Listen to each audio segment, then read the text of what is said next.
En primer lugar, un saludo revolucionario, como corresponde este 26 de julio. Quisiera una explicación, una presentación de la lucha de los trabajadores y las trabajadoras en Grecia, porque todas las medidas que se están haciendo en Grecia, las que impone el gobierno, las que impone la Unión Europea, las que impone el Fondo Monetario Internacional, todas las medidas van contra los trabajadores. Ustedes han escuchado en algún lado que alguna de las medidas que se plantean en Grecia y en España va contra los banqueros, va contra las grandes fortunas, va contra los grandes monopolios, ¿no? En Grecia lo que se está haciendo es que el año pasado le rebajaron el salario a toda la clase obrera griega un 12%.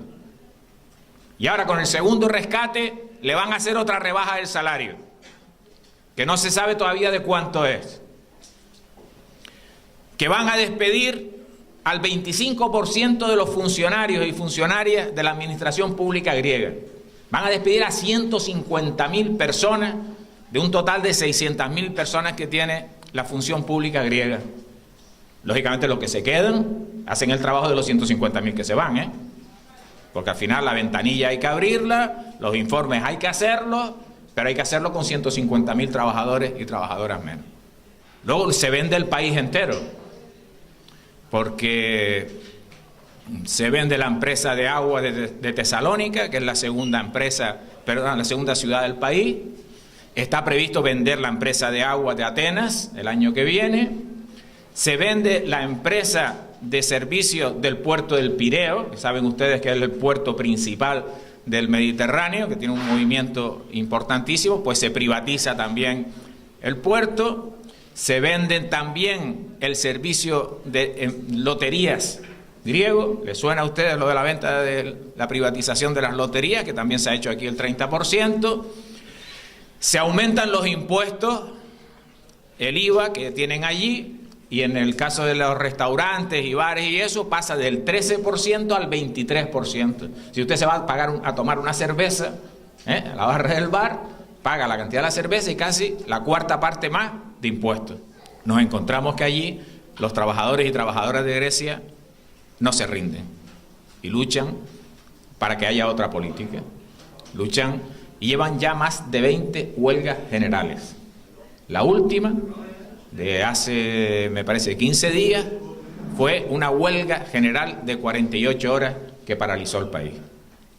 Y ahora vamos a hablar de esas huelgas generales, porque de esas huelgas generales aquí no se informa, o se informa de una manera absolutamente interesada. 20 huelgas generales en 3 años. Se convierte realmente Grecia en el eslabón débil del capitalismo europeo, donde puede romper por la lucha constante y firme de sus trabajadores y sus trabajadoras. 20 huelgas generales que cuando los medios de comunicación informan, lo que nos sacan son a unos jóvenes radicales tirándole cócteles molotov a la policía. Eso es lo que ustedes habrán visto seguramente, a lo mejor en una foto del país, a lo mejor en una información de un telediario, pero seguramente que nadie ha visto las manifestaciones de trabajadores y trabajadoras, de decenas de miles de trabajadores y trabajadoras que se dan en Atenas y en todas las principales ciudades de Grecia, en la que marcha la clase obrera exigiendo otra salida política a la crisis y que no tiene nada que ver con los cócteles molotov y con esas escenas que nos transmiten los medios de comunicación. Porque lo que se está escondiendo, lo que se quiere que la gente de este país no conozca, es esa capacidad organizativa de los trabajadores y las trabajadoras de Grecia. Porque ahí no hay bronca con la policía, porque ahí los piquetes que van a parar el puerto del Pireo, que es uno de los elementos simbólicos en Grecia, porque la oligarquía griega esencialmente es una oligarquía de la marina mercante y de los astilleros. El puerto del Pireo se para, aunque siempre declaran ilegal la huelga en el puerto del Pireo. Y además tuve la ocasión el año pasado que estaba en Grecia, en el local del Partido Comunista de Grecia, en el Pireo, cuando al día siguiente era la huelga y cuando el gobierno declaró ilegal la huelga en el Pireo. Pero a las 3 de la mañana, los piquetes de trabajadores en el puerto del Pireo entraban a golpe de piquete de 400 trabajadores cada piquete, y no había fuerzas de policía que fueran capaces de enfrentarse a la determinación de esa clase obrera griega de paralizar el puerto del Pireo. Esa es una lucha que no se informa de que se da. Lo que interesa es que son unos radicales violentos que tiran cócteles molotov a la policía, porque eso el sistema lo controla. A esos los controla el sistema, y además les viene muy bien. Para si no es que son unos violentos, yo estoy legitimado para ejercer toda la represión contra los trabajadores y contra las trabajadoras. Y además así otros trabajadores de Europa no piensan que se puede luchar porque mira lo que se monta ahí. Claro, la información importante es la que se esconde, la que se oculta. No creo que haya que explicar mucho a estas alturas de la película cómo manejan los medios de comunicación la información. Cuando hemos tenido el escándalo del superjefe de los medios de comunicación, Rupert Murdoch, ¿no?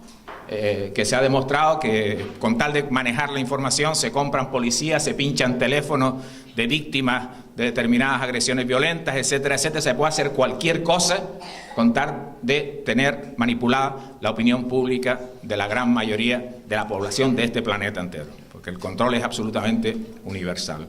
El proceso de especulación financiera que se estaba haciendo a nivel mundial, que era una especie de bingo que estaban haciendo ahí, y se decía, y recuerdo una frase que está escrita por un cubano, que decía, lo decía en 2003, la crisis estalla en 2007, y este compañero, Raúl Valdés Vivó, lo escribió en 2003, y dijo, la crisis que está por venir tendrá un efecto sobre la humanidad igual a una bomba termonuclear. Eso escribía Valdés Vivó en el año 2003. Luego los del Fondo Monetario Internacional dicen que no se habían enterado que iba a venir una crisis. Pero hay gente que utilizaba métodos científicos para el análisis de la economía, por supuesto que sí lo previeron. Y está teniendo ese efecto, compañeros y compañeras. Ahora nos están hablando de una hambruna en Somalia, brutal. Estamos hablando de millones de personas, nos pasan unas escenas escalofriantes, de personas que están absolutamente en el hueso, donde pueden morir no se sabe qué cantidad de gente. Mientras, compañeros y compañeras, se especula con productos derivados de las cosechas, de los granos, del trigo, del maíz y del arroz, en las bolsas financieras internacionales para hacer más negocio, elevando el precio del trigo tan necesario para esos países, compañeros. Se especula y se hacen fortuna a costa de especular con derivados financieros que tienen su origen en el control de las cosechas. Ese es el sistema. Este sistema es absolutamente insostenible y no tiene salida, porque ese sector financiero es un sector parásito, que está mordiendo el barco en el que va la humanidad a pesar de que el barco se hunda, y ellos están ahí dentro también. Por tanto, estamos planteados un reto importante. ¿Y por qué yo creo que los compañeros y compañeras de plataforma eligieron el tema de Grecia este año? Sí, hombre, porque hay que mirar los ejemplos de lo que está ocurriendo, para que todos podamos tener una cierta reflexión, una cierta elaboración. El capitalismo no va a remontar esta crisis, compañeros y compañeras, si no es con una enorme destrucción de fuerzas productivas, destrucción de trabajadores, destrucción de bienestar, destrucción de países enteros. Piensen que la crisis del año 29, con la que se compara esta, fue una crisis que el capitalismo tardó 30 años en remontar. Desarrolló la Segunda Guerra Mundial que destruyó Europa entera y mató a 50 millones de personas. Si esta crisis es como la del 29, pero los problemas estructurales del sistema capitalista se han agigantado, ¿qué grado de violencia se va a ejercer por parte del capitalismo en los próximos años para tratar de remontar esta crisis? Nosotros tenemos la solución en nuestra mano, eso lo tenemos clarísimo. Somos la inmensa mayoría frente a una oligarquía mundial parasitaria que establece la barbarie por todo el planeta. La solución la tenemos en nuestras manos. Yo creo que se trata de trabajar, de luchar, de unirnos, organizarnos y buscar la salida que la clase obrera, yo estoy convencido, inteligentemente va a saber hacer. Los últimos datos en este país en el que estamos dicen que del año 2007 al 2010, 800.000 personas pasaron a la exclusión social. Eso significa 800.000 personas que antes tenían unos ingresos, que tenían una vida, que tenían una familia, tenían una situación con más o menos holgura, pero estaban ahí con su vida organizada. Han pasado 800.000 personas a la exclusión social. Y que el índice de pobreza de este país es ya de una cifra de 10 millones de personas que son pobres en este país. Gente que a lo mejor uno lo ve que tiene casa, que tiene incluso coche, todavía lo puede mantener, pero son pobres, porque su alimentación es de lo más precaria, de bolsa de alimentación, ¿no? Esa lucha, compañeros y compañeras, convenzámonos que siempre en la historia, en las grandes coyunturas, y esta es una de las grandes coyunturas de la historia, los pueblos fueron capaces de superar lo que parecía imposible. Lo hizo como ejemplo referencial histórico para toda la humanidad el pueblo de Cuba, todas las veces que lo tuvo que hacer. Lo hizo en Girón, en esa foto, lo hizo tantas otras veces. Y yo estoy convencido porque, lógicamente, confiamos en la capacidad de la humanidad, del pueblo trabajador, de buscar una salida, de que nosotros encontraremos la salida. Y lo vamos a hacer con el 26 de julio, con la Revolución Cubana y con la clase obrera griega, el frente militante de todos los trabajadores, su vanguardia política y con toda la gente que lucha. Yo por eso nada más, para terminar, invitarles a ser optimistas en esta situación tan terrible, a ponerse en pie a luchar y a combatir para conquistar lo que pertenece al pueblo trabajador. Que no nos echen la culpa de la crisis a nosotros. Gracias, compañeros y compañeras.